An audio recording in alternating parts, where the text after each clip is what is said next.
مت بنو. اسلام نے جو دائرہ کھینچا ہے نا, دیکھو دو انتہائیں ہیں, ایک انتہا رہبانیت کی طرف لے کے جاتی ہے آپ کو, اور ایک انتہا اباحت پسندی کی طرف, لبرلزم کی طرف لے کے جاتی ہے. لبرل لوگوں کے ہاں اتنی آسانیاں ہیں کہ نکاح کے تکلف کی بھی ضرورت نہیں ہے.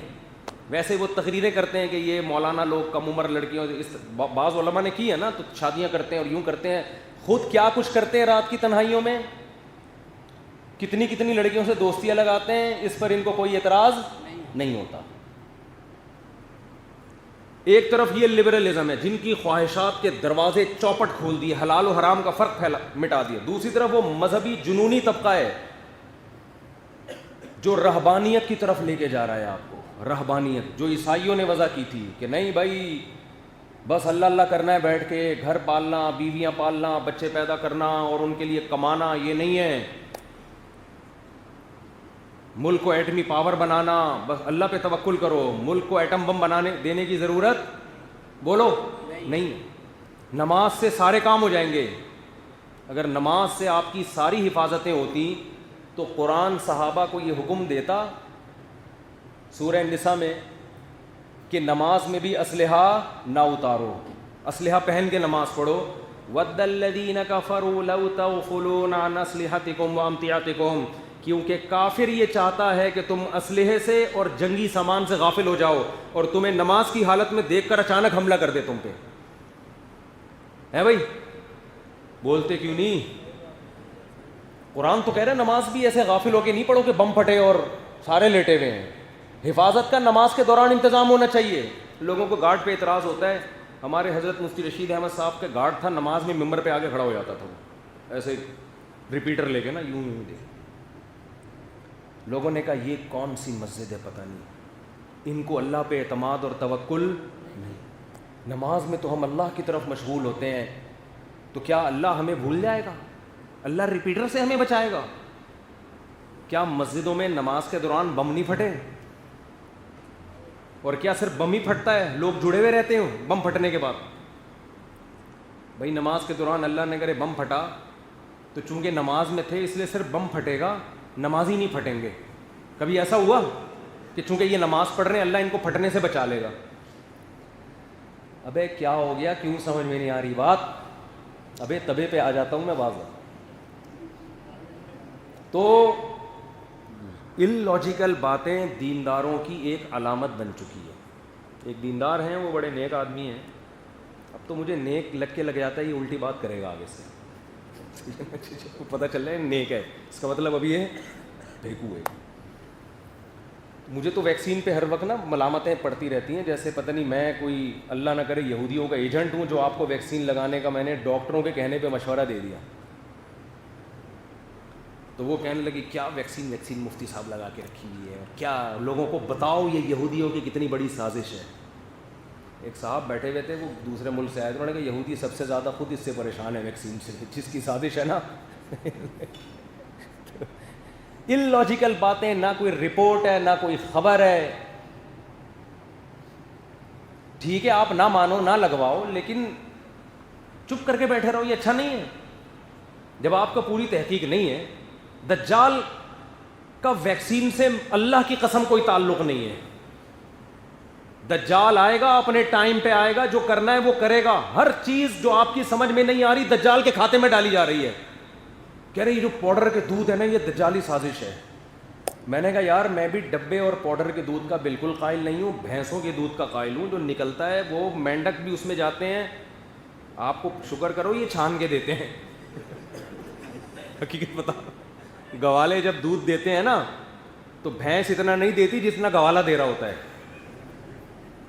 یہ اللہ کا شکر ادا کرو کہ یہ چھان لیتے ہیں اس کو. اگر یہ بغیر چھانے دیں آپ یہ دودھ پینا چھوڑ دو.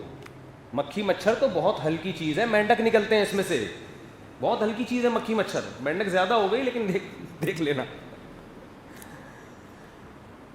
تو ہم بھی ڈبے کے دودھ کے قائل نہیں ہیں, لیکن دجالی سازش, دجال کا نیڈو سے کوئی تعلق نہیں ہے. دجال کو دجال رہنے دو.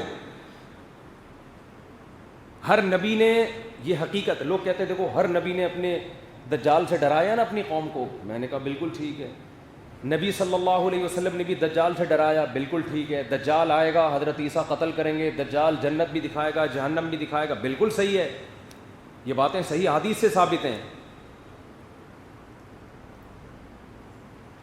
لیکن آپ کو جو چیز سمجھ میں نہ آئے وہ دجال، بولو.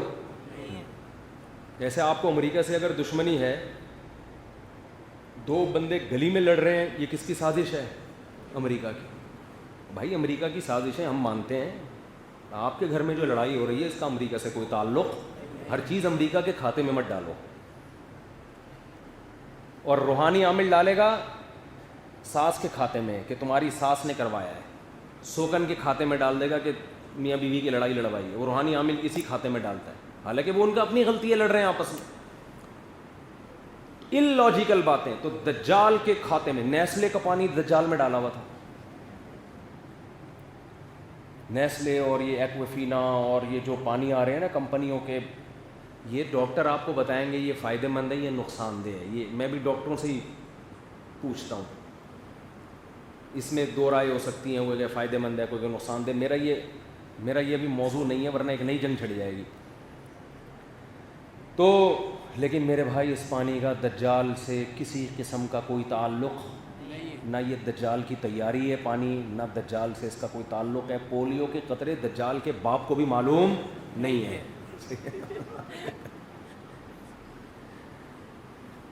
دجال آئے گا نا، آپ بولو گے پولیو، کہے گا یار یہ تو مجھے پتہ ہی نہیں.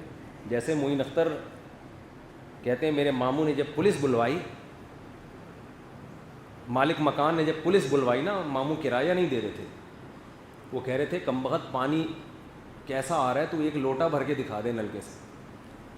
تو جب کرایہ نہیں دے رہے تھے تو مالک مکان نے جب پولیس بلوائی تو میرے ماموں نے پولیس کے ایسے ایسے پارٹس کو گالیاں دی ہیں کہ پولیس والوں کو بھی ان پارٹس کا علم نہیں تھا. وہ مجھ سے پوچھ رہے تھے بھائی یہ والے کون سے اعضاء ہیں جسم کے جن کو یہ گالیاں دے رہے ہیں؟ کہہ رہے ہیں پتہ نہیں، میں نے خود پہلی دفعہ سنے.